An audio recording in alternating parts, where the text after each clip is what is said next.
Good Thursday morning. I'm Jared Klein here with your morning rush from the NBC29 Digital Desk. Let's take a look at the top stories over on NBC29.com this morning. Coming in at number one, schools may soon have the ability to require students be vaccinated against COVID. At number two, police say the man who pointed a gun at officers in the area of the Route 250 bypass is dead. And then at number three, Albemarle Charlottesville NAACP responding to Youngkin's review of AP African American Studies. Well, we begin this morning with schools. They could soon have the ability to require students be vaccinated against COVID. That's because the FDA and the CDC advisory committees recently added these shots to their recommendation list. NBC29's Domingo Murray shares how this guidance could influence schools' decisions making in the future. Hearing from the advisory committee to anticipate this. The CDC and FDA advisory board is adding another shot to the general recommendation list. That we would be including COVID vaccination in these routine childhood and adult vaccine recommendations. The vaccine for conditions like rubella, mumps, and measles are already on the list. UVA health doctor Kosti Sifri says the hope is to make COVID-19 just as rare to catch one day. It's guidance from the CDC and state and local authorities, school districts, etc. will look at those data. From there, they can set policies on what shots your child will need to be in the classroom. Discussed many times in this forum, the vaccines have been proven to be very safe and very effective in preventing COVID infections, serious consequences, things like ER visits, hospitalizations, ICU hospitalizations, and deaths. In Charlottesville, Domingo Murray, NBC29 News. Well, with no more Moby on the mall, the Blue Ridge Area Health District has a solution.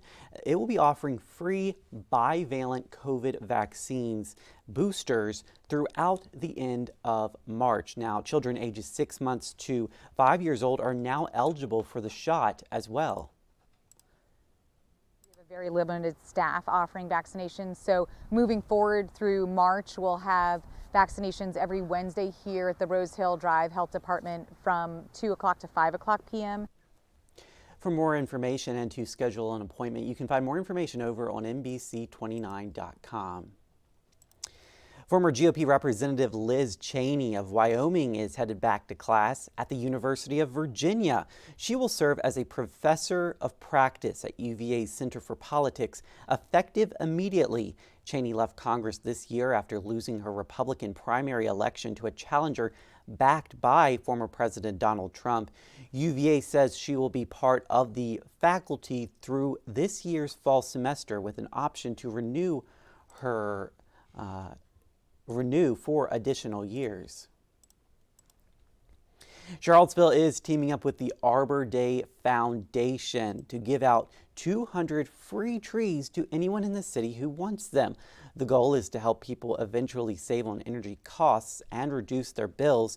There will be 5 different tree varieties available. Tree reservations can be made on a first-come, first-served basis starting on March 6th. It's a first come, first serve. It was kind of popular last year. It didn't take more than a couple days to have all the trees reserved. And so we encourage people to do that right now.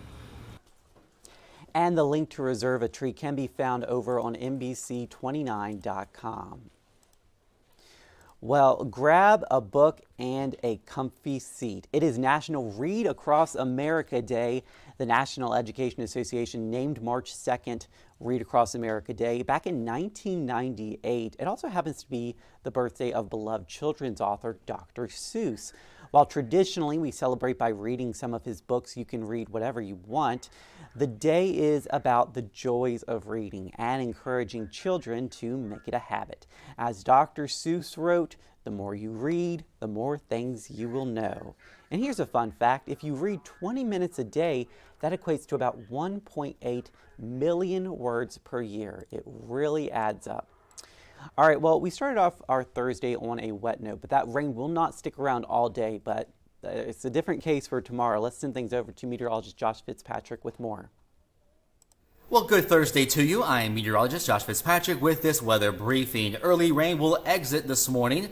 The clouds will linger. Now, despite those clouds, we will still warm through the 60s and the lower 70s and expect a cooling trend tonight out ahead of a developing storm system to our southwest due into town on Friday. Now, looking at Friday into Friday evening, right now the severe weather risk looks to stay off to our southwest, into southwest Virginia, and into the Great Smoky Mountains of East Tennessee and into North Carolina and back west into Kentucky. But we are in a general thunderstorm chance for Friday evening. So there goes the rain this morning, leftover clouds, and watching to the southwest. Severe weather will break out across the Arklatex region this evening, and then that rain will overspread the area by daybreak tomorrow. Off and on rain, more on than off really, and we'll watch Friday evening for a downpour and possibly even a thunderstorm. Keep checking back to NBC29 News for updates. All right, thank you, Josh. And that'll do it for our morning rush on this Thursday morning. We'll see you again on NBC29 News at noon. We're always live on NBC29.com. Have a great Thursday morning, everybody.